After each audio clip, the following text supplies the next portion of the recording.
talo whantu telefola Radio Samoa, ma lole folau, alo maia o tala o le nei tae au. E le o toe mamau aloa ia whiwa inga sa o loto mo tangata ni we, tau nu umai I New Zealand. O le whaasila silanga lea mai le taitai o ni we, Dalton Tangilangi, ma le tamaitai palemia Jacinda Ardern I le whai unga o le vaiaso. E le iaini cases o le COVID e whaamaonia I ni we, ma ua whaaliai Jacinda lona ma whanawhana I le whai unga ua whai nei.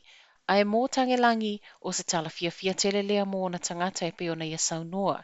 O le aso lulo le vai aso fou, o le a matai le neisa o lo tonga mō tangata ni we tau nu mai, ai mō pāsese ni usila tau nu I ni we e le o iai se suinga. Ua tali le leia le ASB Polyfest, le suia o la asanga o la pata ingo au kilani ua iai nei. O le tausanga nei o lo tapena I le whaamana tuina o le fast fulma le 5 tausanga o le ASB Polyfest, ma e se pepo whaamtalanga o se tala fia tele le vave toyo o au kilani I le la asanga ua iai. Ai I se vainga la tamai fuafuanga o pol kalame o le nei tausanga o lo solonga le leile se tala mo pisinisi whaapea tāpena ngā onga. O nai swing o le nei tausanga I le ngata o le tuuma I lalo le numero stages mo whaafiafianga whaaleanga nuu mai le ono I le wha lea ua iai, ai whaapea le whaatauina o pepa ulu whale lea ua whaia online. E le ima whaiona whaataunuina o le Polyfest o tausanga te aluai, ma o lo iai fuafuanga o le a whaataunuina mai le aso se fulu ma le wha a nga I le aso se fulu fito le masina fou I le Manukau Sports Bowl. O le whai ungo le vaiaso lea na atua iai le tausanga talo na tau fia le tu mau, le au mai o tangata sulu whai tutono le atunuu o na o le COVID. O le ele I le vona taunu mai le isi vaenga o I lātou, ma e fōlinga mai o le tusa ma le afe whase lau o tangata sulu whai e ono o atu I le lua tausanga o I luma le umi e whaasoa mai ai. I reporte le News Hub, o le tusa ma le tasi afe o I lātou o le ua mai a iai o lātou visa e malanga mai ai. O le tausanga le nei na atowhai amatalo I ai le afe 5 se lawa I lātou e o mai I lalo le refugee quota. Peitai, e na o le fitu valu o lea whai numera lea na mawhai ona au mai tālu mai ona whai atapo le COVID.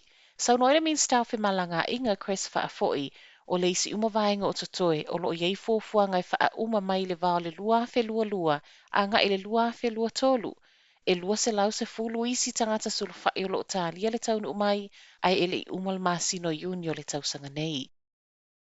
O le so ua toe mauai mea ai mawai inu I lunga o vaalele le kamupani vaalele le e New Zealand. O le toe fo'i o au kilani le la asanga o la pata inga numera tasi I le awa ula le asafareile ta aluai, na whaalau I lo mai ai ma le toe amatali o lea au nanga. O se whai unga I tusam saunoanga se tasul pulenga I lunga o reporti le Herald, na whaia I lalo ta ita inga le mtanga luenga le soifua malo loina. A to ai mawhina ngalo whaalia pa anga I tusam lo lato mo mia tele o le mea ai mama, whaapele I puko fei taimi o whainga malanga. E uila I le mau o mea ai mawai inu, ai ele o sui ai le whaamalo si ona wha o ngā lau tali fufonga po le mask I taimi o whainga malanga. E se mai I mea ai, o lo tu mai fo ilisa o lo tonga I mawhai e ona toe fetu una I sui ngā waso ma taimi o whainga malanga, e au no ma se tutongi mo whainga malanga uma wa mai a tau fia, e o atu le le whai unga Iuni o le tausanga nei. O se avanoa e talitonu le kamupani, o le afiso soani le toa tele na suia whaavavave a lato whainga malanga I le suia o la asanga o la pata inga na toi sau. Tala mulu nei tae au, reportia mai le isa case wha o popol COVID I tua le community ana nafi, ai to atasi na wha maonia I tutono no fuanga o wha anofo I sei lato mai fafo. O le ua lua vai aso, o le ini cases wha maonia I tua le community, ma o le to atasi e wha maonia o wha anofo I sea e mai falani, tau nuu mai le aso iwo mati ma wha anofo I sea I au kilani. O le au whaingo active cases o lo iai taimi nei totono ni usila e pe ona wha mawina na nafi e valu se fulu ma le fitu. O le fo iwo o atu I le lua tesi fitu sul ma le 5 miliona I lato o mai a le sitala le COVID Tracer app, ma o se sitanga lea mai le silia ma le 5 sul ma le valu afe na iai le lua vai aso ta aluai.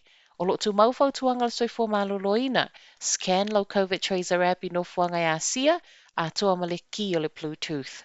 Tala naol tae au, manuia le amtanga o le vaiaso.